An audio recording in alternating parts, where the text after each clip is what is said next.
साथियों नमस्कार। आध्यात्मिक ज्ञान के बिना क्या कोई व्यक्ति सांसारिक मोह के अंधकूप से बाहर निकल सकता है? मैं राजेंद्र बलाटिया आज इसी विषय पर आपके साथ वार्ता करूंगा।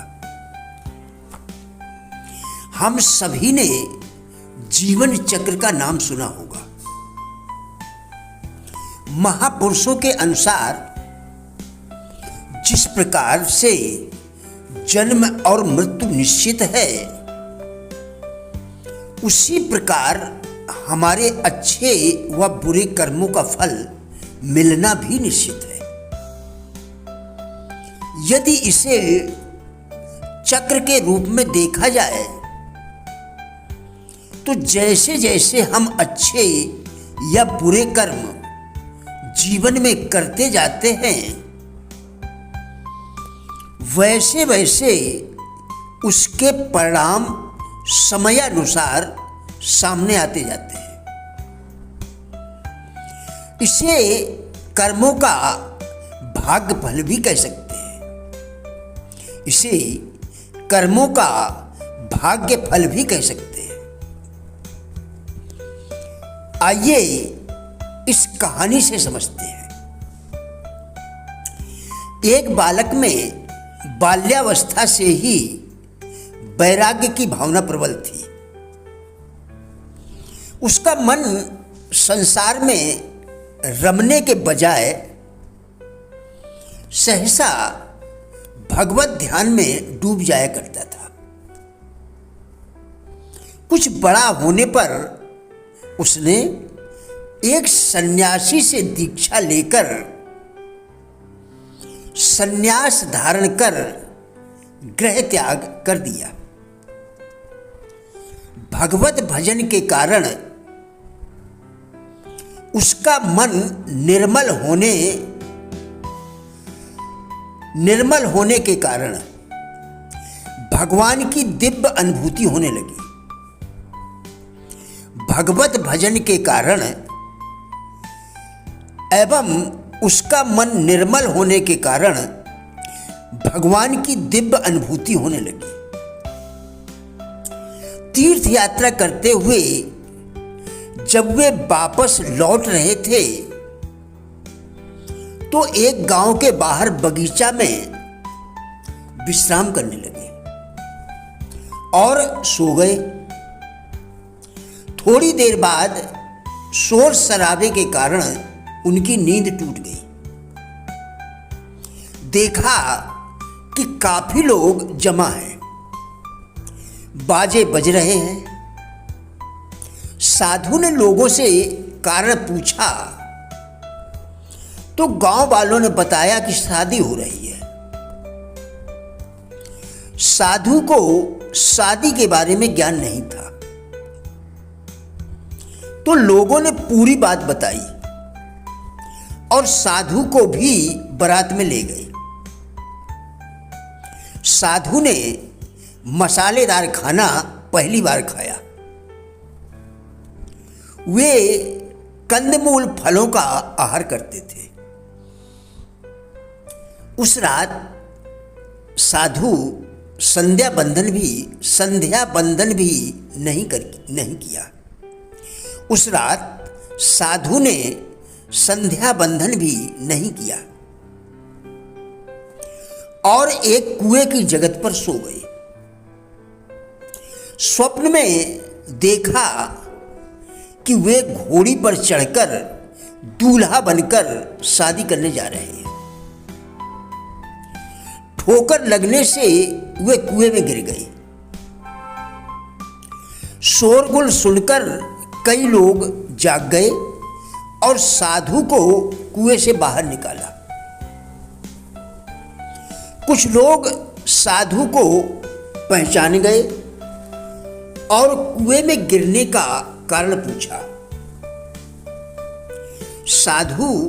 साधु ने लोगों को बताया कि मैंने बारातियों के लिए बने तामसी और राजसी भोजन ग्रहण किया और अचेतन मन में विवाह में देखे गए सारे दृश्यों को लेकर सो गया।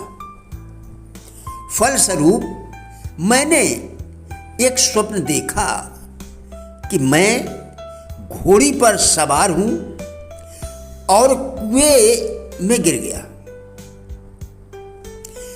भगवत भजन के कारण ही प्रभु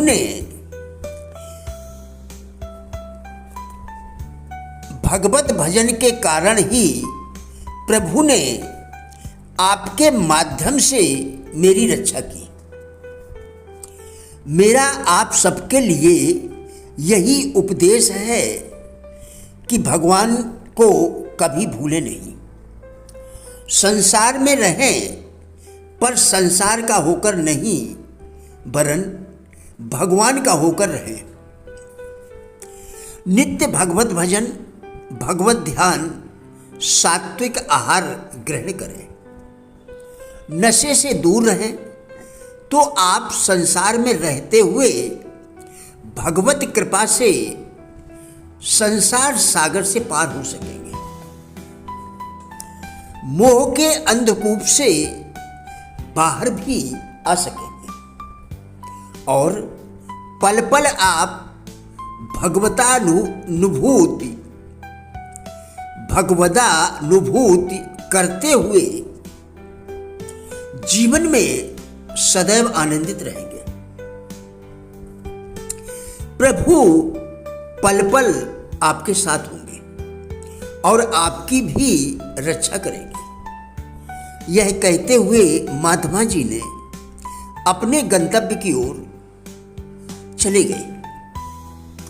युधिष्ठिर ने एक बार भीष्म पितामह से पूछा, पितामह, कौन सा राष्ट्र अजेय हो सकता है? पितामह ने उत्तर दिया, जिस राष्ट्र के विभिन्न वर्ग धागों की तरह एक रस्सी में एक प्राण के समान हो, उस राष्ट्र को कोई नहीं जीत सकता, क्योंकि एकता अजेय होती है। जिस राष्ट्र के व्यापारी और कृषक परिश्रमी हो, उस राष्ट्र को कोई नहीं जीत सकता, क्योंकि लक्ष्मी का पराक्रम अजेय होता है। जिस राष्ट्र की प्रजा राष्ट्र के लिए सब कुछ देने को तैयार हो, उस राष्ट्र को कोई नहीं जीत सकता, क्योंकि बलिदान सदैव अजेय होता है। इन तीनों सूत्रों को गांठ में बांध लो तो तुम्हारा राष्ट्र सदैव अजेय रहेगा। साथ ही यह भी ध्यान रहे कि राष्ट्रनायक अर्थात राजा श्रेष्ठ चरित्र का धनी हो, नीति निपुण हो, मर्यादा युक्त हो। ऐसा अजेय राष्ट्र ही राजा और प्रजा दोनों के लिए सुखकारी होता है। प्रिय साथियों, हमारा उद्देश्य इन वीडियोस के जरिए लोगों में जीवन के प्रति सकारात्मक दृष्टिकोण एवं जिज्ञासा पैदा करना है। कृपया वीडियो पूरा देखें।